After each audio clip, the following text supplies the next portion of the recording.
The chandelier above our living room blazed with warm light, casting everything in a golden glow that should have felt celebratory. 18 candles flickered on the cake sitting on our marble dining table, but I barely glanced at them. My hands were clenched in my lap, hidden beneath the white tablecloth, as I sat surrounded by family and guests who'd come to celebrate my coming of age. Mom stood beside the cake, her smile bright and practiced as she addressed the room. Our youngest daughter is finally 18, all grown up now. Her voice carried that particular tone she reserved for public moments, warm on the surface but hollow underneath. I'd learned to recognize it over the years, the way you learn to recognize the sound of distant thunder. Dad nodded beside her, raising his champagne glass. That's right. Time for you to start taking care of yourself, sweetheart. No more being babied. The words landed like stones in my stomach. I forced a smile, feeling the weight of everyone's eyes on me. Across the table, my sister Vanessa leaned back in her chair with the confidence of someone who'd never been told to fend for herself. At 22, she wore a designer dress that probably cost more than my entire wardrobe. Her dark hair perfectly styled, her makeup flawless. She caught my eye and smirked, that familiar expression that said she knew exactly what was coming next. Speaking of taking care of business, Dad continued, turning toward Vanessa with a grin that reached his eyes this time. Your mother and I have something for you too, honey. I watched Mom pull a small wrapped box from behind the cake. Vanessa squealed, actually squealed, as she reached for it with manicured hands. The sound made me want to disappear into my chair. Oh my God, what is it? She tore through the wrapping paper like a child on Christmas morning. Inside was a set of car keys with a luxury brand logo dangling from the keychain. Vanessa's eyes went wide and she jumped up from her seat. No way, no freaking way, Dad laughed, clearly pleased with himself. Go look in the garage. The entire room erupted in excitement as Vanessa practically sprinted toward the side door leading to our 3-car garage. Half the guests followed her, drawn by the prospect of witnessing her reaction. I stayed seated, my throat tight, my birthday candles still waiting to be blown out. Through the open door, I heard Vanessa's shriek of delight echo through the house. It's a Mercedes, a brand new C-Class. Oh my God. Thank you, thank you. My Aunt Rachel, who'd been sitting quietly beside me, placed her hand over mine under the table. Her touch was warm and steady, grounding me to the moment. She was my mom's younger sister, but the two couldn't have been more different. Where Mom lived for appearances and status, Rachel taught literature at the local community college and wore simple clothes that spoke of comfort rather than cost. Breathe, she whispered so softly only I could hear. Don't let them make you feel small. I nodded, not trusting my voice. Beside Rachel sat my boyfriend Ethan, who'd been silent through most of the evening. His dark eyes met mine, and I saw the anger simmering there, carefully controlled. He reached across the table and squeezed my hand once, quick and firm, before letting go. The guests filtered back into the dining room, chattering excitedly about Vanessa's new car. My sister followed them, practically glowing with triumph. She caught my eye again as she returned to her seat, and this time her smirk transformed into something sharper. Looks like I'm set for senior year at State, she announced to the room, while some people are still figuring out community college applications. A few guests laughed, thinking it was friendly sibling teasing. They didn't know any better. They couldn't see the way her eyes glinted with malice, the way her words were calculated to cut. Mom waved her hand dismissively. Oh, Vanessa, be nice to your sister, it's her birthday. But her tone held no real reprimand. If anything, it sounded amused, almost indulgent. Dad said nothing at all, already pulling out his phone to look at something more interesting than the tension at his dining table. I stared at my birthday cake, those 18 candles burning down slowly, wax beginning to drip onto the frosting. In my mind, other scenes played like a movie reel I couldn't shut off. Vanessa at 16, sleeping until noon on weekends while I scrubbed the kitchen floor because Mom had asked me to help out. Vanessa getting praised for a B- on a history test while my straight A's earned a nod and an expectation that I'd maintain them. Vanessa throwing a tantrum when she didn't get the prom dress she wanted, and Dad buying it for her the next day. Me wearing a dress from the clearance rack at Target and being told I looked lovely. That expensive doesn't always mean better.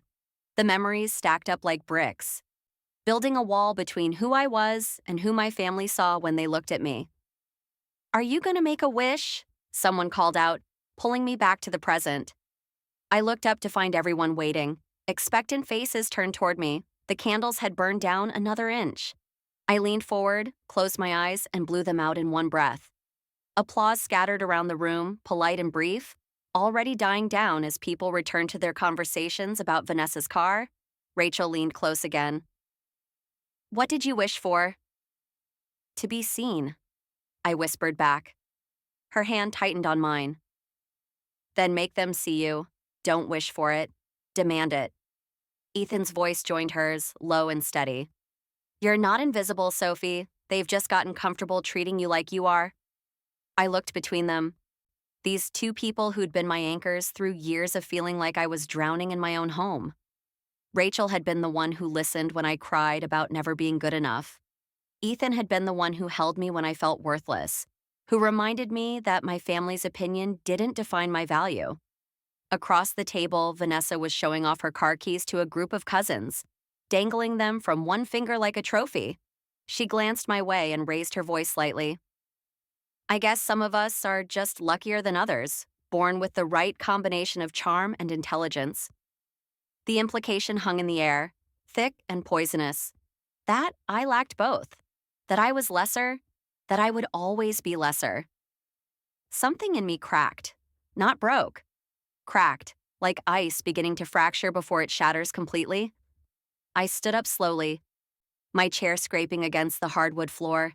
The sound cut through the chatter, and gradually people turned to look at me. My heart hammered against my ribs, and my palms were sweating. But I kept my gaze locked on Vanessa. "Can I say something?" My voice came out steadier than I expected. Mom looked surprised, maybe even concerned. Dad glanced up from his phone. Vanessa's expression shifted from smug to curious, like she was watching a mouse suddenly decide to roar. "Of course, honey," Mom said, that public warmth back in her voice. "It's your birthday." "Right. My birthday." I took a breath, feeling Ethan's and Rachel's support like invisible hands on my shoulders. I've been sitting here thinking about what 18 means, what being grown up is supposed to look like. Vanessa rolled her eyes. Here we go. The deep philosophical moment. "Vanessa," Dad said, but there was no force behind it. I ignored her and kept going. "I've been watching everyone celebrate Vanessa's new car. It's beautiful, really gorgeous. Expensive too, I'm sure. 60,000, Dad said proudly. $60,000, I repeated. For someone who failed 2 classes last semester and had to do summer school to stay on track for graduation." The room went silent. Vanessa's face flushed red. "That's not fair. I'm not finished." My voice came out sharper than I intended, but I didn't back down. "Meanwhile, I've maintained a 4.0 GPA for 3 years straight. I volunteer at the library every weekend. I tutor kids in math and English for free. I've won 2 regional writing competitions and got early acceptance to 3 different colleges." Mom's mouth opened, but nothing came out. Dad had set his phone down, his expression somewhere between shocked and uncomfortable. "And you know what I got for my birthday?" I continued, my voice gaining strength with each word. "A lecture about taking care of myself, about not being babied anymore, while Vanessa gets a Mercedes for doing the bare minimum." "That's enough," Mom said, but her voice wavered. "No, it's not enough." I turned to face my parents directly. "It's never been enough. Nothing I do is ever enough because you've already decided that Vanessa is the one who matters. She's the charming one, the pretty one, the one worth investing in. And I'm just..." "What? The spare? The one you can ignore because I'm quiet and I don't demand attention?" Vanessa stood up, her chair flying back. "How dare you make this about you? You're so jealous. You can't even let me enjoy my gift. Your gift." I laughed, and it came out bitter and sharp. "Do you even know what jealousy means? It's not about wanting what you have, Vanessa. It's about wanting what you've always been given without earning it. Respect, attention, love that doesn't come with conditions." Rachel stood beside me, her voice calm and clear. "She's right. I've watched this dynamic for years, and I've stayed quiet because it wasn't my place. But Sophie is 18 now, and she deserves to be heard. Ethan rose too, positioning himself on my other side. I've only known this family for a year, but even I can see how one-sided everything is. Sophie works twice as hard and gets half the recognition. Vanessa's face had gone from red to pale, her confidence cracking. This is ridiculous. Mom, Dad, are you gonna let them gang up on me like this? Dad cleared his throat, looking uncomfortable. Now, everyone just calm down. No. I cut him off and his eyes widened in surprise. I'd never interrupted him before, never raised my voice in his direction. I'm done being calm, I'm done being quiet and understanding while you pour money and praise into Vanessa and expect me to just be grateful for the scraps. I pulled my phone from my pocket and opened the folder I'd been building for months. Screenshots, photos, documents, all the evidence of a pattern I'd finally decided to name. Vanessa, remember sophomore year when you told everyone at school that I cheated on the SATs? That I couldn't possibly have scored that high on my own? Her eyes darted away. That was a joke. It wasn't a joke. I spent 2 months dealing with rumors and dirty looks because you were embarrassed that I scored higher than you. And when I told Mom and Dad, you know what they said? I looked at my parents. They told me to be understanding, that Vanessa was under a lot of pressure. Mom's face had gone rigid. We were trying to keep the peace. By sacrificing me. The words came out flat and hard. Always sacrificing me to keep Vanessa happy. I scrolled to another screenshot. Last Christmas, Vanessa got a brand new laptop and a trip to Hawaii. I got a gift card to Target and a used textbook for a class I wasn't even taking. When I pointed out the difference, Dad said I should be grateful for what I have and stop comparing myself to my sister. Material things aren't everything, Dad tried, but his voice lacked conviction. You're right. They're not. I looked up from my phone, meeting his eyes. But they're a symbol of what you value, who you value. And you've made it very clear that Vanessa's happiness, Vanessa's success, Vanessa's entire existence is worth more than mine. The silence in the room was absolute. Guests shifted uncomfortably, some studying their plates, others glancing toward the exit. This wasn't the kind of family drama people wanted to witness at a birthday party. Vanessa's voice came out strangled. You're being dramatic. You always have to be the victim. Show them, Rachel said quietly.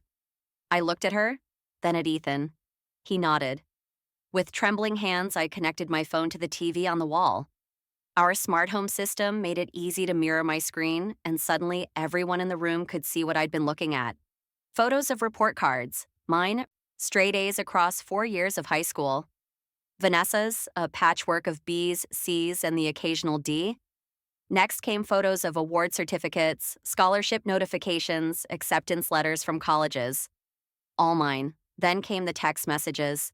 Screenshots of conversations between Vanessa and her friends where she mocked me, called me names, plotted ways to embarrass me in front of others. Messages where she bragged about how easy it was to get our parents to side with her, how I was too weak to ever stand up for myself. The evidence rolled across the screen like a prosecutor building a case. And in a way, that's exactly what I was doing. Building a case for my own worth, my own humanity, against a family that had tried to erase both. Vanessa lunged toward the TV, trying to grab the remote. Turn it off. You have no right. I have every right. I held the remote out of her reach. These are my achievements, my experiences, my pain, and everyone is going to see it. The final images appeared on screen. Photos from social media, posts Vanessa had made over the years. Her at parties I was never invited to, flaunting gifts I'd never receive, making jokes about her boring little sister, who probably wouldn't amount to much. When the slideshow ended, I turned off the TV and faced my family. So, yes, Vanessa, I'm jealous. I'm jealous that you got parents who love you unconditionally while I got parents who see me as an afterthought.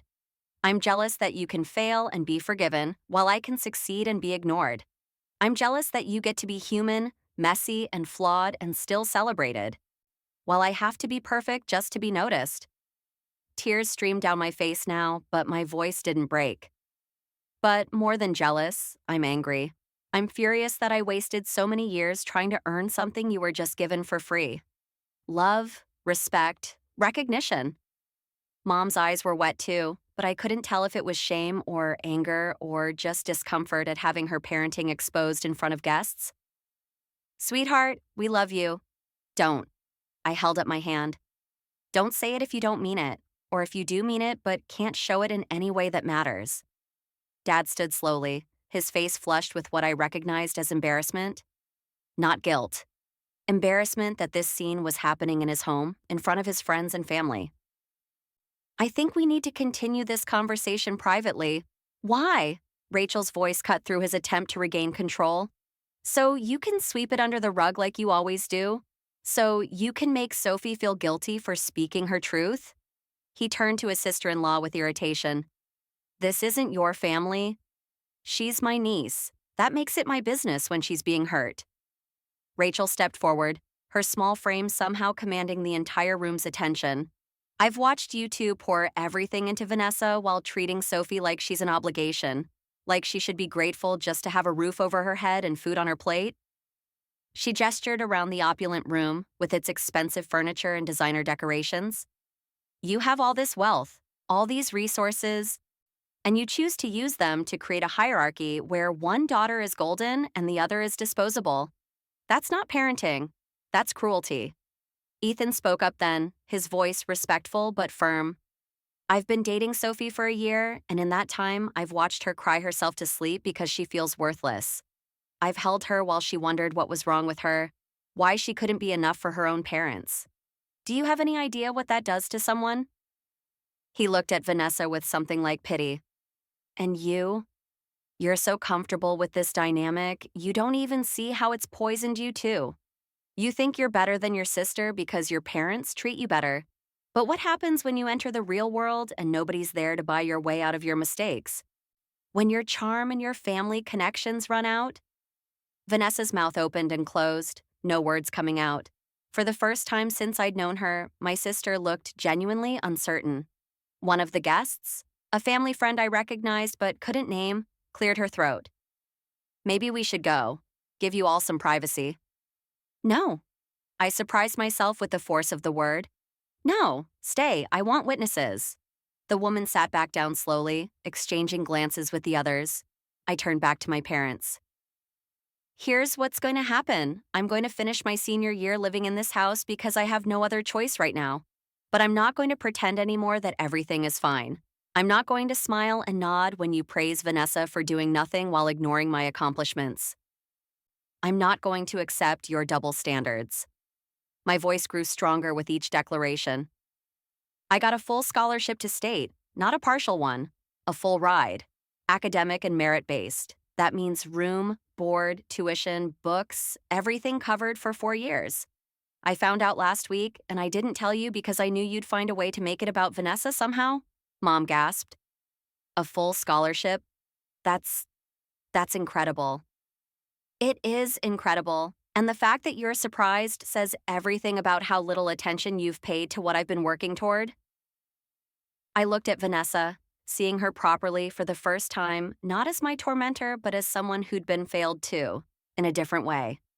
You're not the villain here, Vanessa. You're a product of their favoritism, just like I'm a product of their neglect. But you've chosen to weaponize their bias against me instead of questioning it. That's on you. She blinked, tears forming in her eyes. Real ones, not the crocodile tears she could produce on demand. I didn't think. No, you didn't think, because you never had to. Everything came easy for you, so you assumed it should. You didn't think about what it cost me. I took a step toward her, closing the distance between us. But I'm done paying that cost. I'm done being your punching bag, your point of comparison, your example of what not to be. Then I turned to my parents one final time. When I leave for college next fall, I don't know if I'll come back. Maybe for holidays if things change. Maybe not at all. That decision isn't made yet. But it depends entirely on whether you can learn to see me as a daughter worth keeping. Not just the daughter who didn't require as much work. The room remained silent, everyone processing what had just unfolded. I felt Ethan's hand find mine, steady and warm. Rachel's arm came around my shoulders, protective and proud. Dad finally spoke, his voice stripped of its usual authority. We We didn't realize. Yes, you did. I met his eyes without flinching. You just didn't care enough to change it. Mom wiped at her eyes, mascara smearing slightly. What do you want from us? It was the first real question she'd asked me in years. Not a rhetorical one. Not one with a predetermined answer. An actual question that required me to dig deep and articulate what I needed. I want you to see me, I said simply. Not as the quiet one, the easy one, the one who doesn't make waves, but as your daughter who has value, who has achieved remarkable things, who deserves your pride and attention and love. I want you to stop comparing me to Vanessa and comparing Vanessa to me. I want you to acknowledge that you created a toxic dynamic and work to change it. I paused, feeling the weight of what I was about to say next. But honestly, I don't know if that's possible because it would require you to admit that you've been wrong for 18 years. And from what I've seen, admitting fault isn't something either of you does well. The truth of those words settled over the room like snow, cold and undeniable. Vanessa sank back into her chair, her car keys clutched in one hand, her expression lost and confused. The golden child suddenly uncertain of her place in a narrative that had been rewritten without her permission. Mom looked at Dad, who looked at the floor. The guests sat frozen, unwilling participants in a family reckoning they hadn't signed up for. And I stood there in the middle of it all, my birthday cake forgotten, my candles burned down to nothing, feeling something I'd never felt before in my own home. Power. Not over anyone else. Not cruel or vindictive power. Just the simple, profound power of knowing my own worth and refusing to let anyone diminish it. Rachel squeezed my shoulder and whispered loud enough for everyone to hear. That's my girl. Now they see you. Ethan's fingers interlaced with mine, and he added quietly, You just showed them who you really are. Whether they acknowledge it or not doesn't change the truth of it. I looked at my family, all of them uncomfortable and uncertain. Their perfect evening disrupted by the daughter who was supposed to stay quiet and grateful. I'm going upstairs, I announced. Thank you to those of you who came to celebrate with me. I'm sorry you had to witness this, but I'm not sorry I said it. I started to walk away, then stopped and looked back at Vanessa. The car is beautiful. I hope it makes you happy. But happiness that comes from someone else's checkbook never lasts long. Eventually, you'll have to figure out who you are when there's no one left to buy your identity for you. She stared at me with wide eyes, looking younger than 22, looking almost like the sister I'd once wanted to be close to before the competition and comparison poisoned everything between us. I didn't wait for her response. I walked out of that dining room with Rachel and Ethan flanking me, leaving behind the wreckage of a birthday party that had transformed into something else entirely. A reckoning, a revolution, a rebirth. As we climbed the stairs toward my room, I heard the murmur of voices below restart, tentative and shocked, people processing what they'd witnessed, trying to reconcile the quiet, invisible daughter with the young woman who'd just dismantled her family's comfortable lies. Inside my room, I closed the door and leaned against it, my legs suddenly weak. The adrenaline that had carried me through that confrontation began to drain away, leaving me shaky and exhausted. Rachel pulled me into a hug, fierce and proud. You were magnificent. Absolutely magnificent. Ethan wrapped his arms around both of us. I've never seen you like that. So strong, so clear. I was terrified, I admitted, my voice muffled against Rachel's shoulder. Bravery isn't the absence of fear, she said. It's speaking your truth even when you're terrified, and you did that beautifully. We stayed like that for a long moment, the three of us holding on to each other in the quiet of my room while the party continued somewhere below, probably breaking up now, people making excuses to leave early. When we finally separated, I went to my window and looked out at our manicured lawn, the expensive cars in the driveway, the house that had always felt more like a museum than a home. What happens now? I asked. Rachel came to stand beside me. Now you keep being who you are. You finish high school. You go to college on your scholarship. You build a life that reflects your values, not theirs. And if they don't change, she was quiet for a moment before answering, then you'll know you did everything you could. You gave them the truth, clear and undeniable. What they do with that truth is their choice, not your responsibility. Ethan joined us at the window, his reflection visible in the darkening glass. You're not alone in this. Whatever happens, you have people who see you, who value you, who know exactly who you are. I nodded, feeling tears prick at my eyes again. But these were different tears. Not tears of frustration or invisibility or desperate longing for recognition. These were tears of relief, of release, of finally letting go of the exhausting work of trying to be enough for people who'd chosen not to see my worth. I meant what I said, I told them. About not coming back after college? Rachel nodded. I know, and that's okay. Sometimes the most loving thing we can do for ourselves is create distance from people who hurt us, even when those people are family. Especially when those people are family, Ethan added. Because that's where we're most vulnerable, where the wounds cut deepest. I turned away from the window and looked at them. These two people who'd become my real family over the years. The ones who'd shown up, who'd listened, who'd believed in me when my own parents couldn't be bothered. Thank you, I said, meaning it with everything in me. For being here, for helping me find my voice. You always had a voice, Rachel corrected gently. We just helped you remember how to use it. A knock sounded at my door, tentative and soft. We all turned toward it. Sophie, Vanessa's voice small and uncertain. Can I come in? I looked at Rachel and Ethan. They both nodded, leaving the choice to me. I took a breath and opened the door. My sister stood in the hallway, her designer dress and perfect makeup somehow looking wrong now, like a costume she'd worn for so long she'd forgotten it wasn't her actual skin. Her eyes were red, her mascara smudged. What do you want, Vanessa? She flinched at the directness of my tone. I needed to. She stopped, struggling with words in a way I'd never seen her struggle before. I'm sorry. The two words hung in the air between us, unexpected and fragile. For what specifically? I asked, not letting her off easy. She looked down at her hands, at the car keys she still clutched. For everything. For making your life harder because mine was easy. For not seeing what was happening. For... Her voice broke. For being a terrible sister. I waited, letting the silence push her to continue. I didn't realize how bad it was. I knew Mom and Dad favored me, but I thought... I don't know what I thought. That you were okay with it? That it didn't matter? It mattered, I said quietly. It always mattered. She nodded, tears spilling over. I know that now. Watching you down there, hearing you lay it all out. She looked up at me with something like wonder. You were so brave. I could never do that. Because you've never had to, I pointed out. Your voice has always been heard. But it's not real, she whispered. That's what you were trying to tell me, right? That their love for me isn't real because it's not based on anything I actually am or do. It's just there, like the furniture or the fancy cars.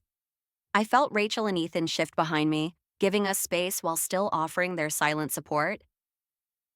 I don't know if their love is real or not, I said honestly. I just know that the way they show it is harmful, to both of us, in different ways. Vanessa wiped at her eyes, smearing her mascara further. I don't know how to fix this, any of it. Maybe you can't, I said. Maybe the best thing you can do is acknowledge it and try to do better going forward. She looked at the keys in her hand, then back at me. I don't even want this car anymore. It feels wrong now. Keep it, I told her. But remember what it represents. And ask yourself if that's really the relationship you want with our parents. One where your value is measured in price tags. She nodded slowly, seeming to shrink into herself. Are you really not coming back after college? I don't know yet, I answered truthfully. That depends on a lot of things. Whether they change, whether you change, whether I can build a relationship with this family that doesn't cost me my self-worth. I want to change, she said. And for the first time, she sounded like a younger sister asking for help rather than an entitled princess demanding her due. I don't know how, but I want to. Then start by treating me like a person instead of a comparison. Start by defending me instead of tearing me down. Start by acknowledging that you've benefited from a system that was rigged in your favor. She took a shaky breath. Okay, I can try that. Trying isn't enough, I said, my voice firm but not cruel. You have to actually do it, consistently, even when it's hard or uncomfortable. I will. She met my eyes, and I saw something genuine there, something raw and uncertain and real. I promise I'll try. Really try. I studied her for a long moment, then nodded. Okay, we'll see. It wasn't forgiveness.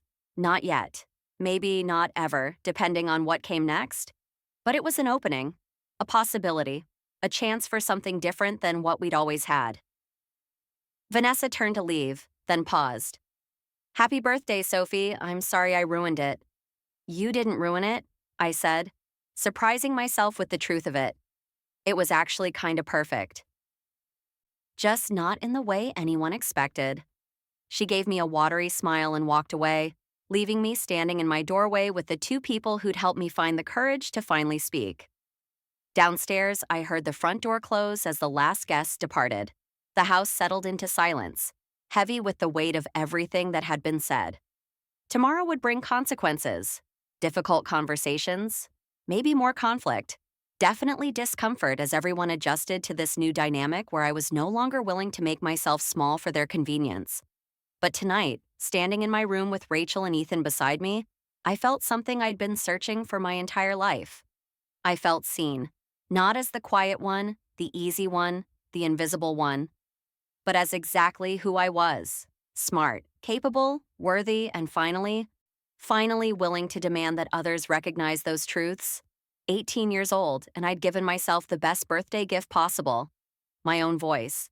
And I'd learned the most important lesson anyone can learn about growing up: that sometimes the people who are supposed to love us the most are the ones who need to be held accountable the hardest. That being family doesn't give anyone the right to diminish us. And that real love, true love, sees us clearly and values us completely, without conditions or comparisons or impossible standards. I closed my door and turned to Rachel and Ethan, feeling exhausted but lighter somehow. Like I'd been carrying a weight for so long, I'd forgotten what it felt like to stand up straight. Thank you, I said again, knowing the words were inadequate but needing to say them anyway. They pulled me into another hug, and we stood there in the center of my room, three people bound not by blood but by something stronger: choice, loyalty, love earned rather than expected. And as the evening deepened into night, I knew that whatever came next, whether my parents learned to see me or Vanessa followed through on her promise to change, I would be okay. Because I'd finally learned to see myself.